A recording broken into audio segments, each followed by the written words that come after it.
ঘুমের মধ্যে কি হার্ট অ্যাটাক হয়? অনেকেই বলতে শুনবেন ঘুমের মধ্যে হার্ট অ্যাটাক হয়ে মৃত্যু হয়েছে। বয়স্কদের বেশি হয়, তবে কম বয়সীরাও আজকাল বাদ যাচ্ছেন না। ঘুমোবার সময় হৃদস্পন্দনের হার এমনিও কম থাকে। আচমকা যদি তা থেমে যায় তখনই হার্ট অ্যাটাক হবে।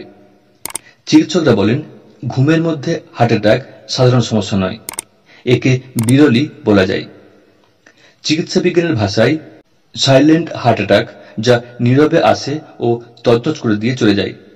তবে যতই নীরবে হার্টে ধাক্কা আসুক না কেন, তার কিছু লক্ষণ কিন্তু অনেক আগে থেকেই দেখা দিতে থাকে। শরীর সংকেত দিয়ে সতর্ক করে আগেই। শুধু লক্ষণ চেনা না থাকায় বিপদ এড়ানো যায় না। স্লিপ অ্যাপনিয়ার সমস্যা থাকলে ঘুমের মধ্যে হৃদস্পন্দন অনিয়মিত হয়ে যেতে পারে। হার্টের চিকিৎসক সুশান মুখোপাধ্যায় জানিয়েছেন, স্লিপ অ্যাপনিয়া এমন একটি অবস্থা যেখানে ঘুমের সময় বারবার শ্বাস প্রশ্বাস সাময়িকভাবে বন্ধ হয়ে যায়। এর ফলে শরীরে অক্সিজেনের মাত্রা কমে যায় এবং রক্তচাপ বেড়ে যায়। প্রতিবার অক্সিজেনের মাত্রা কমে গেলে হৃৎপিণ্ডের উপর চাপ বাড়ে এবং হার্ট অ্যাটাকের ঝুঁকি বাড়ে। 8 ঘন্টার কম ঘুমন যারা, তাদেরও ঝুঁকি বেশি। অনিয়মিত ঘুম বা অনিদ্রার সমস্যা থাকলে হৃদপেশির সংকোচন এবং প্রসারণ অনিয়মিত হয়, ফলে হার্ট অ্যাটাকের ঝুঁকি বাড়ে।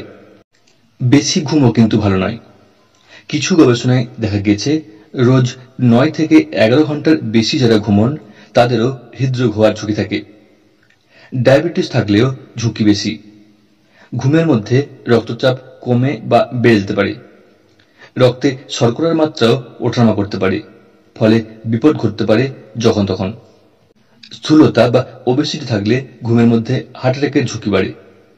যাদের ওজন বেশি, থাইরয়েডের সমস্যা আছে, আবার স্লিপ অ্যাপনিয়াতেও ভুগছেন, তাদের অনেক বেশি সতর্ক থাকতে হবে। বিপদ এড়াতে এই সমস্ত লক্ষণগুলি জেনে রাখুন। বুকে মিনিট খানেক ধরে ব্যথা। ঘুমের সময়ে বুকে চাপ চাপ ব্যথা বা বুকের বাঁ দিকে হালকা ব্যথা অনুভব করলে সতর্ক হতে হবে। এই ব্যথা মিনিট খানেক ধরে চলবে। গ্যাস অম্বলের ব্যথা হলে চোঁয়া ঢেকে উঠবে, গলার কাছে জ্বালার মতো অনুভূতি হবে। তবে হার্ট অ্যাটাকের ব্যথা বুকের একই জায়গায় মিনিট খানেক ধরে চলবে, পরে ছড়িয়ে পড়বে চোয়াল ও হাতে। ঘুমের মধ্যে দম বন্ধ। শোয়ার পরেই শ্বাস নিতে সমস্যা হবে, দম বন্ধ হয়ে আসবে। দিন কয়েক আগে থেকেই দেখা দেবে এই লক্ষণ, তখনই হয়ে যান সতর্ক। রাতে শুয়ে ঘাম। ঠান্ডা ঘরে শুয়েও যদি ঘাম হয় তাহলে বুঝতে হবে লক্ষণ মোটেই সুবিধার নয়।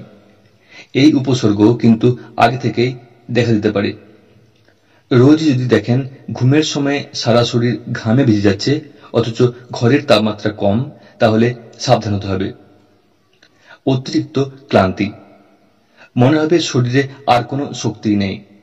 ক্লান্তি এতটাই বৃদ্ধি পাবে যে হাত পা নাড়াতেও কষ্ট হবে।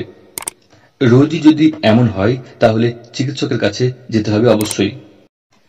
হার্টের রোগ তলে তলে মাথা ব্যথা দিচ্ছে কিনা তা নির্ণয় করার অনেকগুলি পরীক্ষা রয়েছে, কিন্তু সেই সব পরীক্ষা যেমন angiogram, electrocardiogram, echocardiogram, trace test, cardiac MRI করিয়ে রাখলে ভালো হয়, তবে অবশ্যই চিকিৎসকের পরামর্শ নিয়ে।